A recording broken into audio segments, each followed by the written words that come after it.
ang mga kwento ng pag-ibig, kwento ng buhay at kwento ng pag-asa dito sa Barangay Love Stories. Love Stories.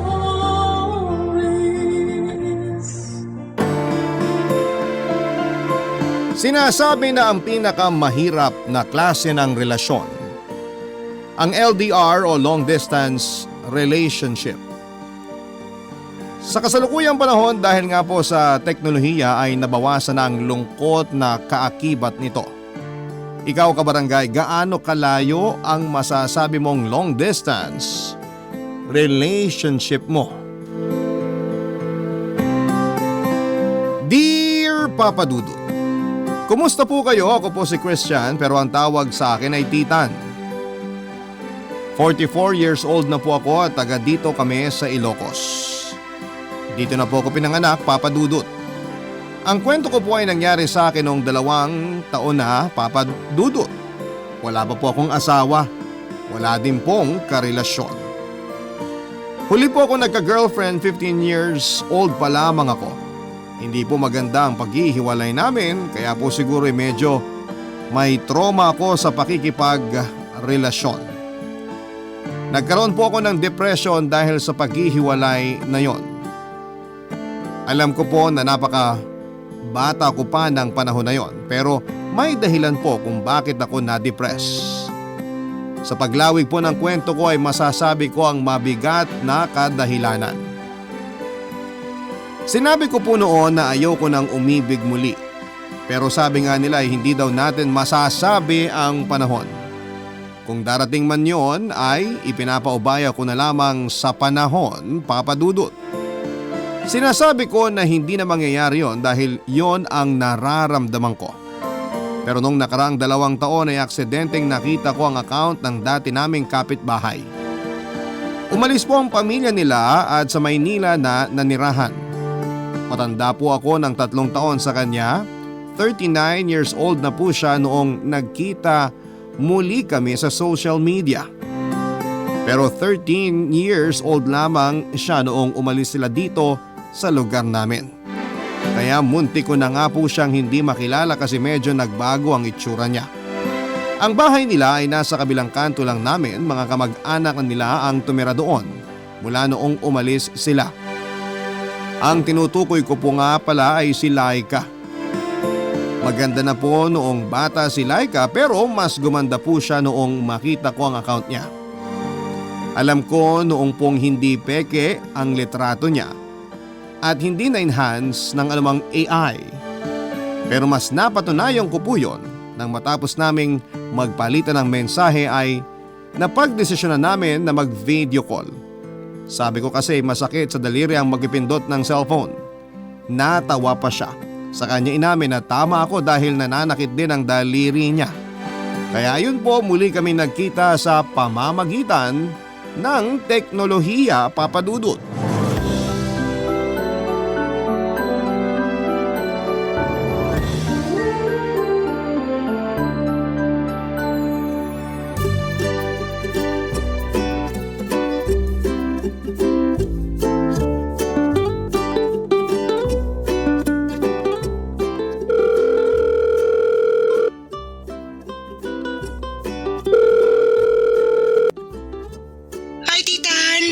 Laika, kumusta ka?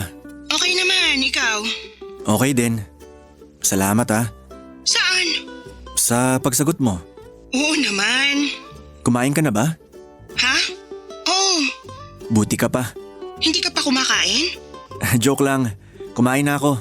Hindi ka pa din nagbabago. Ha? Masama bang ibig sabihin ng hindi ko pagbabago? Hindi. Ibig kong sabihin ganun ka pa rin, palabiro. Naalala ko nung bata ako, lagi mo akong binibiro. Hindi mo pa pala nakakalimutan yon. Oo naman. Nakakatuwa naman. Kala ko pa naman nakalimutan mo na ako. Hindi ah. Talaga? Bakit hindi mo ako nakakalimutan? Bakit naman? Kasi 13 years old ka lang nung iwan mo tong lugar natin. Oo, kilala ko pa din naman silang lahat. Sila Mean, kilala ko pa din. May asawa na si Mean. Nagkatuluyan sila ni Lonlon. Oo nga, nabalitaan ko din. Updated ka din pala. Oo, pati sila Ayin, Nelia, Julius, Oliver, Arnulfo. Sandali. Parang nag-roll call ka na sa mga taga rito ah. Ay, sorry, natuwa lang ako. Ikaw ba? Ha? Ikaw? Anong ako? Ibig kong sabihin, may boyfriend ka na ba? Naku, wala. Wala? Wala pa o wala na? Wala pa. Hindi pa ako nagkaka-boyfriend. Bakit naman? Sa ganda mong yan. Ikaw talaga, niloloko mo pa ako. Uy, hindi ah. Totoong sinasabi ko sa'yo. Salamat naman sa compliment. May tanong sana ako pero wag na lang. Ano yun? Wag na lang. Ito naman magsasabi tapos hindi itutuloy. Nakakailang eh. Baka offensive. Tungkol saan ba? Wag na lang. Tungkol sa relationship? Ha? Oo sana eh. Itanong mo na lang, wala naman dapat isikreto. Sige. Bakit hindi ka nagka-boyfriend? Nakaka-offend naman yan. Ay, sorry. Sorry talaga. Joke lang. Kinabahan naman ako sa'yo. Gumanti lang ako. Ikaw ah. Sige, tungkol sa tanong mo. Hindi ko din alam. Hindi ako naghanap pero hindi din naman ako hinanap kaya sabi ko, kung may darating, darating. Kung wala, di wala. Kung sa bagay. Ikaw naman, Anong ako? nakailang girlfriend ka? Naku, wala. Iisa lang ang naging girlfriend ko. Isa?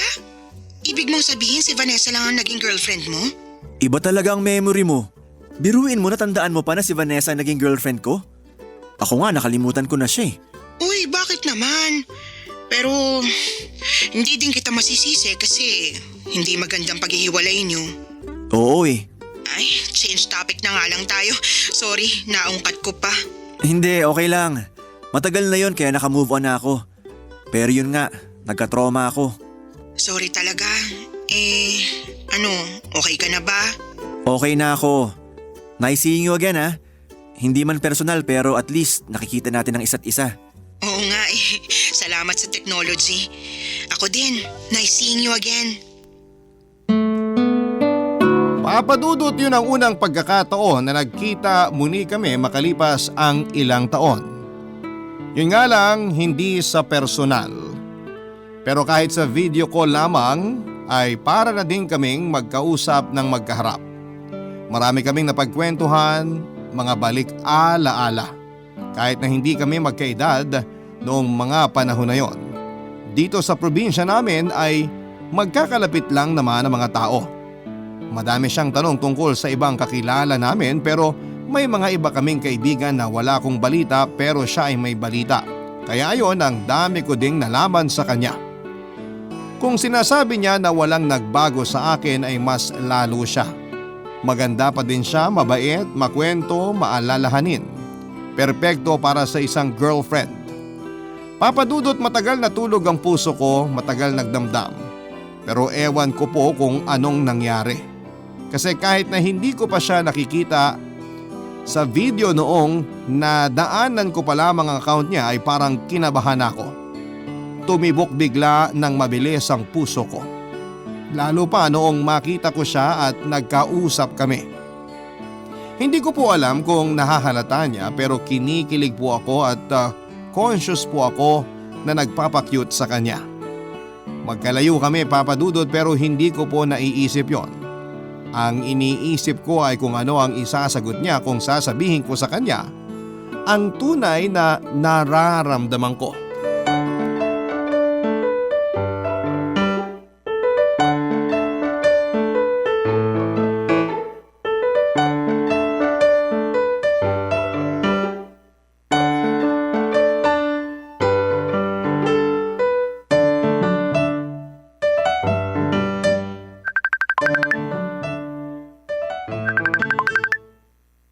Hello, Laika.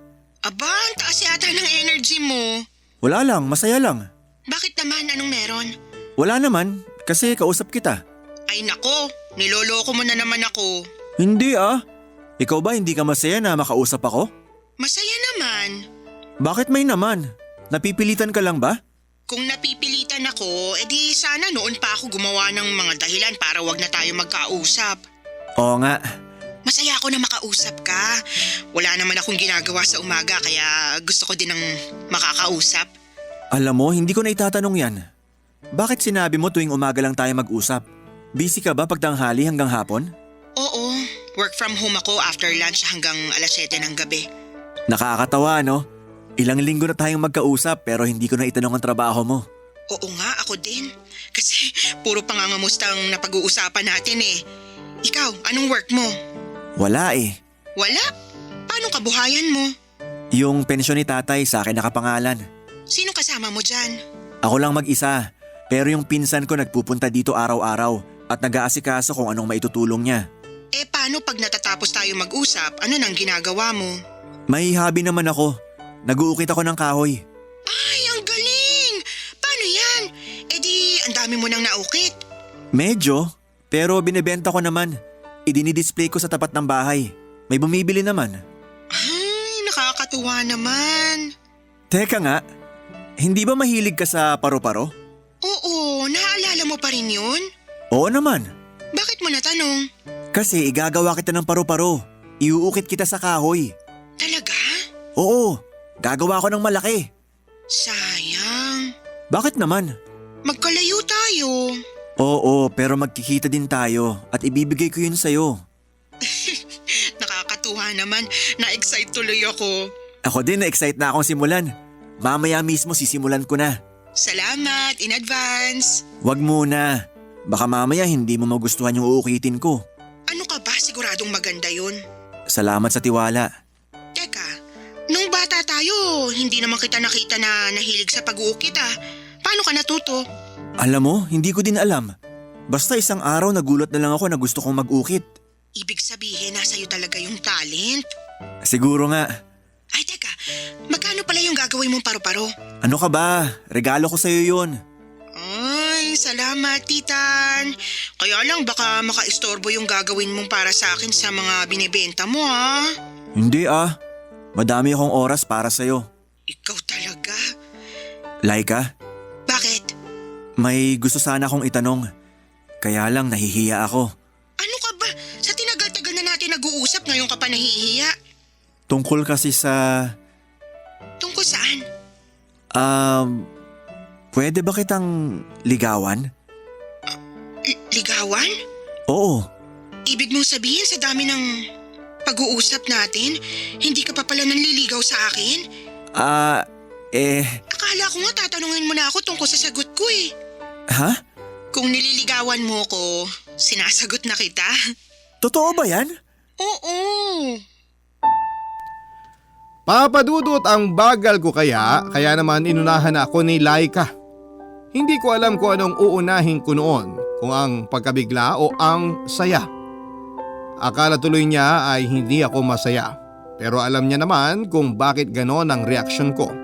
Kahit sino naman kasi ay ganon ang magiging reaksyon. Sobrang saya ko papadudot matapos naming mag-usap. Sinimulan ko kaagad ang pag-uukit ng paru-paro at sa sobrang inspired ko ay natapos ko kaagad yon. Hindi ko minadali, sa halip ay sobrang pinulido ko. Para akong tanga na kilig sa bawat kaskas ng pag-ukit sa kahoy. Hindi ko alam na sapian po yata ako ng high school self ko sa kilig na nararamdaman ko. Natapos ko ang pag-uukit nang hindi natatanggal ang ngiti sa mga labi ko. Tingin ko naman ay maganda ang nagawa ko kaya proud ako na ipakita sa kanya yon sa sumunod na pag-uusap namin. Kaya pagkasagot pa lamang niya sa tawag ko ay ibinida ko na kaagad ang inukit ko papadudot. Kitang-kita ko ang saya sa mukha ni Laika nang makita niya ang inukit ko. Pero dahil magkalayo kami ay hindi ko pa muna maibibigay sa kanya ang ginawa ko. Inisip ko na lamang din na okay lamang yon para mas mapaganda ko pa ang inukit ko bago ko ibigay sa kanya. Barangay Love Stories. Barangay Love Stories. Papadudot, bago ko ituloy ang tungkol sa amin ni Laika ay hayaan mo munang ikwento ko ang huling relasyon ko. Papadudot, may naging girlfriend ako sa edad na 14. Bagamat bata pa ako noon ay seryoso po ako sa girlfriend ko na si Vanessa at ramdam ko din naman po ang pagmamahal sa akin ni Vanessa. Mahigit 1 taon na po kaming magkarelasyon nang maaksidente ako sa motor. Papadudot, pangit po ang naging resulta ng aksidente. Nagkaproblema po ang buto ko sa likod at naging resulta para maparalisa ako mula bewang pababa. Matapos po yun ay hiniwalayan ako ni Vanessa. Akala ko totoo ang pagmamahal niya sa akin, pero dahil sa nangyari ay naging iba ang tingin niya sa akin. Ang mas masakit pa ay nang sabihin niyang wala na akong pakinabang. Sobrang sakit, Papa Dudut. Yun po ang malaking trauma sa akin, kaya hindi na ako nakipagrelasyon mula noon. Bukod po doon ay meron din po akong ikikwento tungkol kay Laika, Papa Dudut. Si Laika po mula pa noon ay pinanganak ng hindi nakakalakad, pinanganak po siyang lumpo. Pero baliwala sa kanya yon dahil kumikilos pa din siya na parang walang kapansanan. Kaya nakakabilib siya. Naabutan niya din na naging sitwasyon ko. Lagi niya pong binibigyan ng lakas ng loob ako para huwag magmukmok at maging kaawa-awa ang tingin sa akin sarili. Kaya dahil sa kanya ay naging matapang ako sa kinakaharap ko. Kaya ganoon na lamang po ang lungkot ko nang umalis sila sa amin, pero ganoon na lamang din po ang tuwa ko nang mahanap ko sa social media ang account niya. Papadudot, matapos akong sagutin ni Laika at matapos kong ipakita sa kanya ang inukit ko, ay may sinabi siya sa akin na kinagulat ko din.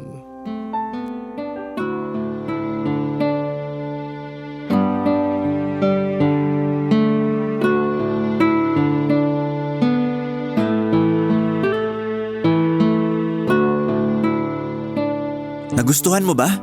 Oo, ang ganda niya. Teka, bakit parang ang bilis? Matagal mo na bang sinimulan yan? Hindi, kahapon lang. Pagkatapos natin mag-usap. Naukit mo yung malaking paru-paro ng ganun kabilis? Oo, inspired ako eh. Ang galing mo naman! Nakakatuwa yung inukit mo, napakaganda. Pero gusto ko siyang kulayan pa. Maganda na siya kahit ganyan lang. Sobrang abala na. Kaya siguro ayos na yan. Ano bang abala? Hindi ah. Salamat ah. Sige na nga, mukhang hindi ka din naman magpapapigil eh. Bukas tapos na to. Oh, buong araw ngayon mo na naman gagawin? Mabilis lang naman magpinta. Matagal lang magpatuyo. Sige, handa ako maghintay kaya huwag mong stressin ang sarili mo. Walang stress sa taong may inspirasyon. Teka, sino nga ba yung inspirasyon mo? Ha? Eh di ikaw. Siyempre alam ko, biro lang yun. Kaso ikaw pinatulan mo. Sige, okay lang na pagtawanan mo ako. Hoy, hindi kita pinagtatawanan ha. Natatawa lang ako. Pinagtatawanan o natatawa, pareho lang yon. Sorry. Bakit ka nagsusorry? Pinagtatawanan mo ako o natatawa ka sa akin, masaya ako. Kasi gusto ko lagi kitang pasayahin. Ikaw naman, akala ko napikon ka na sa akin eh. Hindi mangyayari yon. Basta huwag kang mapipikon sa akin. Ayan, nang hihingi ng permiso. Parang palagi mo na akong aasarin na. Hindi ah. Di ko gagawin yun. Alam mo, balik na nga lang tayo dun sa topic dyan sa inukit mong paru-paro. Gusto ko siyang hawakan, pero hindi pwede. Hayaan mo kung ngayon hanggang dito sa video call ko na lang muna may papakita sa'yo. Darating ang araw na may aabot ko to sa'yo at magkakaharap na tayo. Di bale, darating din ang araw na yun. Pinagdarasal kong dumating na ang araw na yon. Teka uli, saan ba kayo sa Maynila? Ano ba yan? Bakit? Sa sobrang dami ng pinag-uusapan natin, hindi ko nasabi na wala ako sa Maynila. Magdadalawang buwan na ako dito sa dati naming bahay. Ano? Sorry, akala ko nasabi ko sa'yo. Gusto kong ihatid sa'yo, kaso hindi ako makalabas kasi wala akong wheelchair. Yung dati kong wheelchair nasira na. May hinihintay ako na magdodonate sa akin. Kaso hindi ko alam kung kailan ang dating. Hindi naman ako kayang buhatin ng babaeng pinsan ko na nagpupunta dito. Para sana pumunta kami dyan. Yun na nga lang pag nililipat niya ako ng pwesto, hirap na siya eh. Alam ko na, diyan ka pa din nakatira sa dating bahay niyo. Pero wala akong kasama kasi dito sa bahay eh. Yung wheelchair ko mahina na. Hindi ko na pwedeng gamitin sa labas. Baka bigla siyang bumigay sa gitna ng kalye kaya natatakot ako. Wala kang kasama dyan sa inyo? Oo, ako lang mag-isa. Mag-isa ka? Hindi ka ba nahihirapan? Ikaw naman, alam mo naman na bata pa ako, independent na ako eh. Kaya ko nang kumilos mag-isa, kaya huwag ka mag-alala sa akin. Kahit pala nasa kabilang kanto ka lang, dahil sa sitwasyon natin para pa din tayong nasa long distance relationship. Hindi man tayo abot ng mga paa natin, abot naman tayo ng mga puso natin. Yan na lang muna pangahawakan ko. Pero pangako ko, kapag dumating yung wheelchair na ibibigay sa akin, pupuntahan agad kita. Tama, huwag tayo magpa-apekto sa sitwasyon natin. Maraming paraan. Hanggang hindi mo ako iniiwan, hindi ako mawawalan ng pag-asa. Ano ba yung sinasabi mo? Bakit nasa iwanan naman yung nasa isip mo? Wala, kalimutan mong nasabi ko yon. Sorry. Maraming paraan para sumaya, kaya huwag mong padaanin ng lungkot. Hindi man tayo nakakalakad, isipin mo na nakakalipad tayo na parang mga paru-paro. Salamat ah, Saan? sa pagbabalik sa buhay ko. Salamat din. Saan? Sa hindi pag-alis sa buhay ko. Nakakalungkot na halos abot kamay na lang pala namin ang isa't isa pero parang milya-milya ang layo namin dahil sa kapansanan namin. Pero sabi nga ni Laika, huwag naming padaanin ang lungkot kasi maraming paraan. Kung limitado man yon dahil sa kasalukuyang sitwasyon namin ay malapit ng matapos yon. Papadudot yan ang natutunan ko kay Laika, ang maging positibo palagi. Bagamat sa mga kalagayan namin ay pareho pa kaming ulila, ay tuloy lang ang biyahe ng buhay. Hindi namin maintindihan, Papadudot, kung bakit yung mga detalye tungkol sa amin sa kasalukuyan ay nakalimutan naming mapag-usapan. Kahit napag-usapan namin ang mga nakaraan ay hindi sumagi sa amin ang mga nangyayari sa ngayon. Dahil ata sa sobrang saya namin at dahil sa matagal ko na palang mahal si Laika. At matagal na din palang ganon ang nararamdaman sa akin ni Laika. Kaya nang malaman ko na nagbalik na pala siya sa bahay nila, na nasa kasunod na kanto lang mula sa amin ay lalo ako nagtuloy-tuloy sa pag-follow up sa foundation na magdo-donate sa akin ng wheelchair. Papadudot, hindi ko pa po kayang bumili ng wheelchair. Ang pensyon po na natatanggap ko ay sapat lang na pambayad sa mga bills at pagkain. May ipon na po ako mula sa mga nabebenta kong mga inukit ko pero ayoko pong galawin. Sabi ko gagamitin ko lamang yon pag kailangan na. Kaya nagtiis na lamang po ako ng nagpapabuhat muna para makalipat lamang ng pwesto.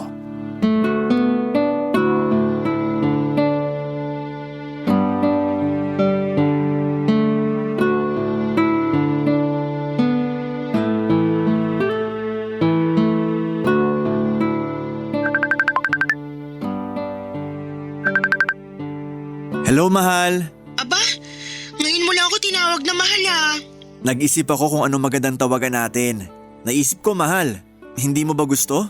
Gusto, siyempre. Oo nga pala. Nag-follow up na ako dun sa magdodonate ng wheelchair. Sabi malapit na raw ako sa nakapila sa mga susunod na recipient. Magandang balita yan. Kaya kahit hindi pa nangyayaring magkita tayo, hindi ako nawawalan ng pag-asa na malapit na tayong magkita. Ganyan dapat lagi. May balita pa ako sa'yo. Ang dami mong balita ah. Oo, Teka, good news ba yan o bad news? good news. Okay, akala ko kasi bad news kasi yung nauna good news. Di ba madalas ganun, laging magkadugtong ang good news at bad news? Sa TV lang yun. Eto, another good news. Sige nga, ano yan? Yung pinsan ko na dumadalaw sa akin, hindi siya makakapunta ng isang buwan. Ano? Anong good news dun? Wala ka nang makakatulong dyan. Yun na nga. Siguro kung noon nangyari to baka malaking epekto sa akin. Hindi kita maintindihan. Dahil inspired ako sa'yo kaya hindi ako naapektuhan. Medyo magulo.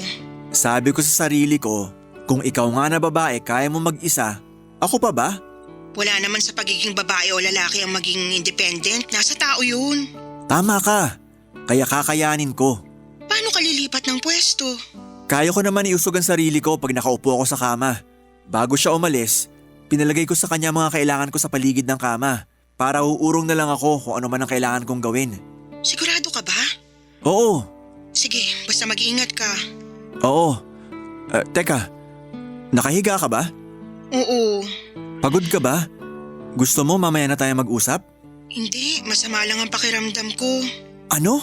Oh, huwag ka masyado mag-alala. Masakit lang ang ulo ko. Kahit na. Mag-isa ka lang dyan. Tingnan mo to, kakasabi mo lang na kaya natin mag-isa eh. Oo, pero may sakit ka. Wala naman akong sakit, masakit lang ang ulo ko. Ano ba yan? Mag-relax ka nga. Kung talagang hindi na magandang pakiramdam ko, edi sana kanina ko pa sinabi sa'yo. Nag-aalala pa din ako. Alam mo, sana hindi ko na lang sinabi sa'yo.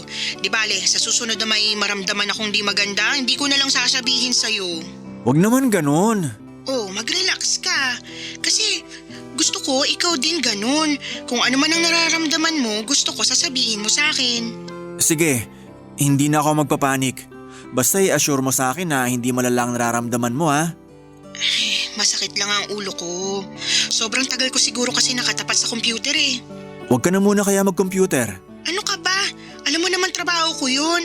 Mabuti nga meron ng work from home kasi kung kailangan pumasok sa opisina, baka nahirapan ako maghanap ng trabaho sa kalagayan ko. Huwag ka na kaya magtrabaho. Titan, paano? Alam mo naman na ako lang ang bumubuhay sa sarili ko. Paano kaya kung ang gawin natin? Kapag nakuha ko yung wheelchair na ibibigay sa akin, ipapadala ko dyan sa'yo. Tapos punta ka dito at dito ka na tumira para maalagaan kita. Masyado yatang mabilis yung desisyon mo. Yun na lang ang naiisip ko para magkasama na rin tayo. Naku, magpakasal na muna tayo bago tayo magsama. Isunod na natin yon pag nakakuha na ako ng isa pang wheelchair. Habang wala pa yon, ganito muna tayo. Pangako, lagi ako mag-iingat para sa'yo. At sana, lagi ka rin mag-iingat para sa akin ha. Sige, mabuti pa magpahinga ka na muna. Tatawagan kita mamaya ha. Sige, itutulog ko na muna to. Uminom na din naman ako ng gamot eh. Sige mahal, I love you. I love you too, mahal. Papadudot alang-alang sa pagmamahal ay talaga namang hindi ko pinigilan ang sarili ko na mag-alala sa kanya. Siguro nga sa tagal na mag-isa lang siya ay nangyari na ang magkasakit siya at nakaya niyang mag-isa. Pero noon po yun. Iba na po ngayon kasi kasama na ako sa buhay niya. Hindi ako mapakali at ewan kung OA lamang ako pero nag-aalala po talaga ako.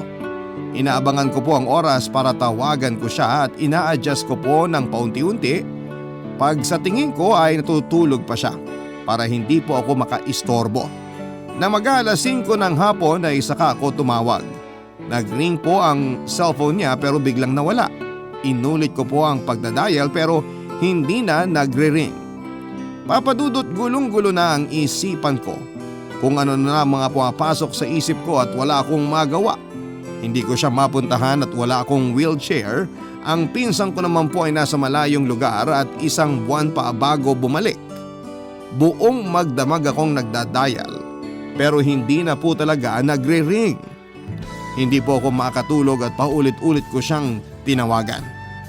Hanggang sumikat ang araw ay hindi na nagre-ring ang telepono niya. Parang hindi ko na kinaya ang nararamdaman ko, Papadudot. Patawarin ako ng Diyos sa mga naisip ko noon, Papadudot. Barangay Love Stories. Barangay Love Stories.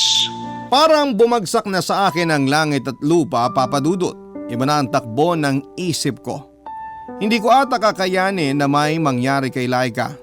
Mahal na mahal ko po siya, Papadudot. Ayoko na pong detalye ang mga naisip kong gawin pero naisip ko pong gawin yon. Hawak ko na nga sa mga palad ko at nagdarasal na ako at humihingi ng tawad nang biglang magring ang cellphone ko. Ayoko po sanang sagutin at itutuloy ko na ang gagawin ko pero parang may nagbulong sa akin na sagutin ko ang tawag. Nabigla po ako nang makita ko ang pangalan sa caller ID, pangalan ni Laika. Agad kong sinagot, video call siya.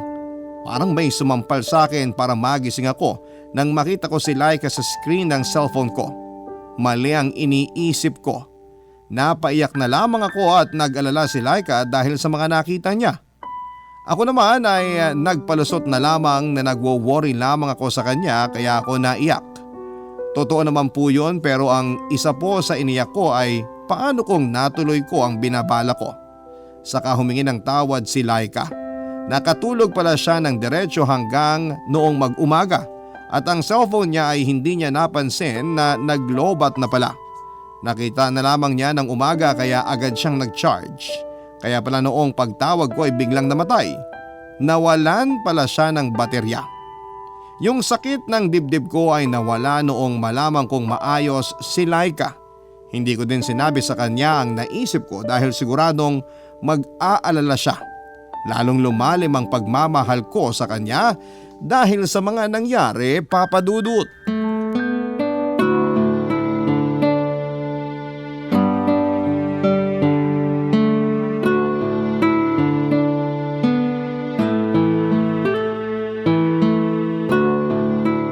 Ayan, mukhang okay ka na. Kasi wala ka na sa kama eh. Nandiyan ka na sa favorite spot mo kapag magkausap tayo. Oo, dito ako talaga lagi sa tapat ng bintana. Mas presko at para nakikita kong labas. Teka, kamusta ng pakiramdam mo? Maayos na ako. Sa haba ng tulog ko, wala na yung sakit ng ulo ko. Hay, mabuti naman. Ikaw ang kumusta? Mukhang namumugtong mata mo ah. Okay lang ako. Alam mo, sa dami ng tanong mo sa akin kanina, nakalimutan ko na itanong kung bakit mugto ang mata mo kanina. Nagpuyat ka ba o umiyak? Bagong gising lang siguro. Bagong gising? Bakit parang ganyan pa rin ang itsura ng mata mo? Gabi na. Hindi naman. Baka psychological. Hindi lang mawala sa isip mo yung itsura ng mata ko kanina. Kaya akala mo ganun pa din. Kilala kita. Nag-alala ka ng sobra kagabi ano? Oo. Kasi naman akala ko kung ano na nangyari sa'yo. Hindi ka sumasagot eh.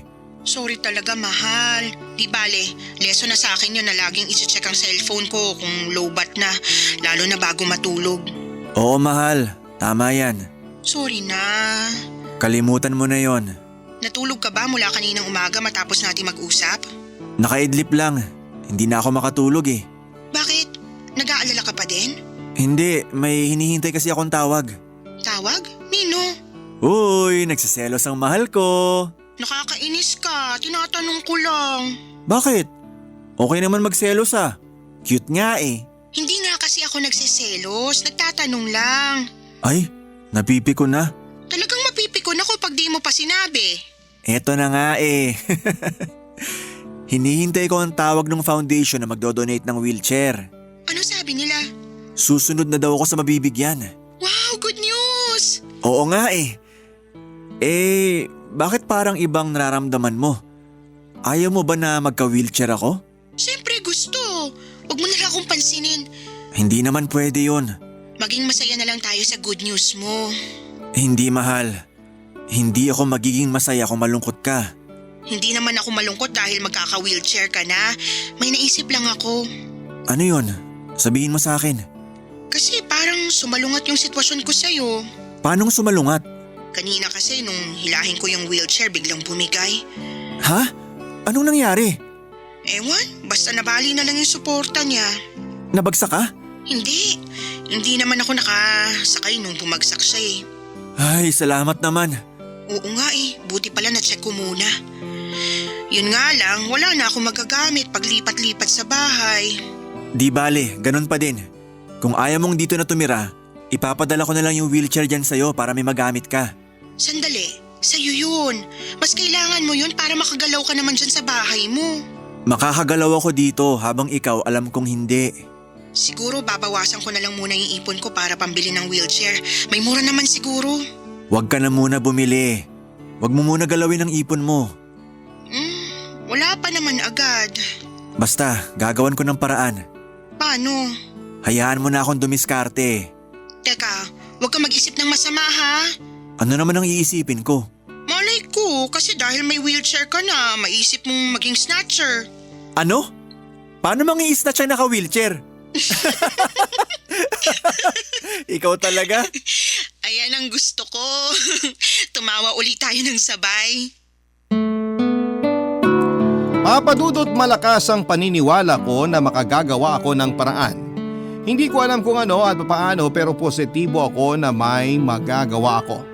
Pero isang balita ang dumating sa akin ng dapat na wheelchair na i-deliver na ay naka-hold dahil hindi daw pumasa sa quality control.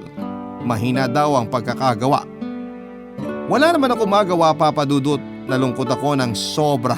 Paano na ang pangako ko kay Laika? Paano ako makagagawa ng paraan kung hindi pa din ako makakalabas ng bahay ko? Nawala na ako ng pag-asa.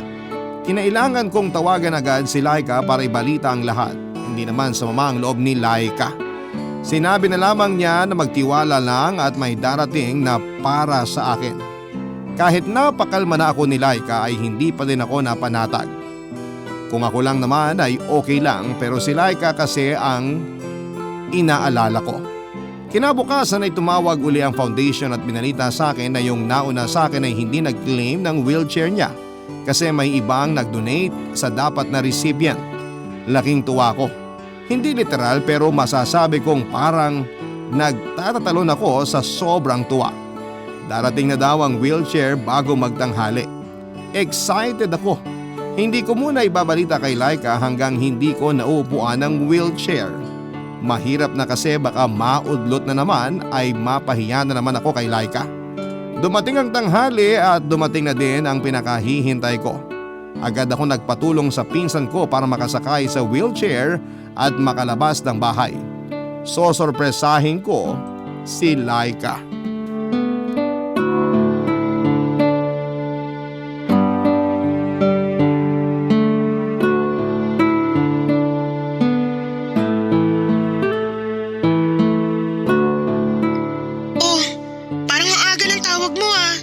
Maaga ba?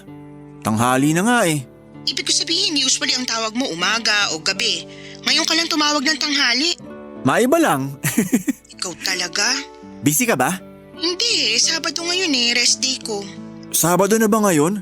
Nawawala na ako sa araw ah. Kasi naman ang dami mong iniisip. Ha? Ikaw lang naman ang iniisip ko ah. Oh, pick up line na naman. Naglalambing lang naman ah. Alam ko naman at alam ko din ang ibig sabihin pag ganyan ang kilos mo. Anong meron sa kilos ko? Dalawa yan. Pag ganyan ang kilos mo pero mabagal, ibig sabihin malungkot ka o problemado. Pero pag ganyan ang kilos mo pero mabilis, ibig sabihin masaya ka o may pa-surprise ka na naman. Predictable na ba ako? Hindi naman, kabisado lang kita. Sige na nga. Masaya ako at oo, may sorpresa ako. Ano naman yan? Mamaya ko na sasabihin sa'yo. Ay, surprise na nga, isusurprise pa? Parang cake na may cake sa loob. Hoy, inuuto mo ko. Akala mo hindi ko ipipilit na sabihin mo na kung ano yung sorpresa mo? Basta. Basta? Oo. Pues basta din. Anong basta? Basta mamaya mo na ako kausapin pag sasabihin mo na. Mahal naman. Basta. Oo, wag ka na magalit. Sabihin mo muna. Oo na, eto na. Nasa bintana ka, di ba? Alam mo naman yan, kasi lagi naman 'di ba? Tsaka nakikita mo naman dyan sa screen mo kung nasaan ako. Oo nga. Ako, nasan ako? Nasa bahay mo, saan pa? Lagi na... Teka, nasa labas ka ba? Ay, may wheelchair ka na! Oo. Nasaan ka ngayon? Tingin ka sa labas ng bintana. Ay, Titan! Hintayin mo ako, pupunta ako dyan. Pumasok ka, bukas ang pinto! Mahal! Oh, bakit ka umiiyak? Masaya lang ako. Masaya umiiyak. Tahan ka muna. Oh, ayan na. Hindi na ako umiiyak. Good. Kailan pa dumating yung wheelchair? Akala ko ba hindi darating? Akala ko din. Niloko mo na naman ako. Hindi. Ganito kasi, yung ibibigay sa akin hindi natuloy kasi nga mahina daw. Tapos may nag-backout na recipient kasi may nag-donate na sa kanya. Kaya sa akin na ibinigay itong wheelchair na to. Ay, salamat sa Diyos, nakakatuwa naman. May isa pa akong good news. Naku, kung bibitinin mo na naman ang pagsasabi, bahala ka. Okay na ako dito sa balitang may wheelchair ka na. Hindi ko na bibitinin yung isa pang good news. Ano ba yun? So yun nga, 'di ba? Yung unang wheelchair na dapat binigay sa akin hindi natuloy. Sinabi nila na bukas na lang daw ibibigay sa akin pagdating nung kapalit. Kaso nga binigay na sa akin tong dun dapat sa nag-back out. At dahil iniregister din kita dun sa foundation, yung dapat na akin na darating bukas ay para sa'yo na. Ha? Totoo ba yan? Pangit na biro naman yun. Siyempre totoo. Salamat, Mar! Uy, wag kang umiyak. Bukas sasamahan ko yung magdi-deliver dito kasi may pipirmahan ka pa. Pagtapos nun, pwede na tayong mamasyal. Date? Oo, dahil hindi na tayo LDR, Mag-celebrate tayo! Papa Dudut, mas excited pa ako sa pagdating ng wheelchair ni Laika. Sa bahay po kasi bababa dahil doon ang nilagay kong address. Kaya yun nga po, sinamahan ko ang mga taga-foundation. Siyempre, bukod sa pipirmahan ay gusto din nilang makasigurado na mapupunta sa totoong nangangailangan ng wheelchair. Mabilis na in-interview lamang si Laika, Papa Dudut, at pumirma. Gaya ng pinag-usapan namin ay agad kaming lumabas. May malapit na pasyalan sa amin at doon kami madalas nagpupunta. Papa Dudut, dahil nagkakausap na kami ng magkaharap ay nakumbinsi ko na rin si Laika na magsama na kami. Pero ang gusto ni Laika ay doon kami sa bahay niya tutuloy.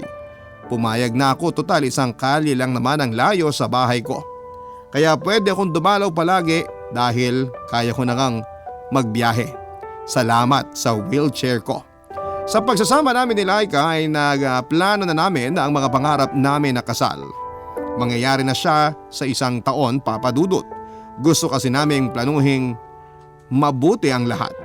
Papa Dudut, hindi lang ang pensyon ang ipinamana sa akin ng tatay ko. Etong taon na ito ay sinabihan ako ng mga kamag-anak namin na nabenta na nila ang lupa ng pamilya at may parte dito ang tatay ko. Ibinigay sa akin ang parte ng pinagbentahan. Ginamit ko ang pera para ipaayos ang harap ng bahay para gawing sari-sari store. Para na rin may libangan si Laika at kumikita pa kami.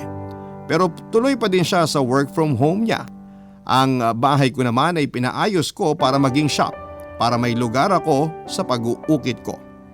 Papa Dudut, hindi na sayang ang pagpapagawa ko dahil nang makakuha ako ng isang kliyente ay maramihan na ito kong umorder at nadagdagan pa. Kaya ang bahay na dating ako lamang ang nag-uukit ay may mga tao na rin na nagtutulungan at ang iba sa kanila ay gaya din namin na may kapansanan. Nakakaipon na kami ng mas malaki sa bangko.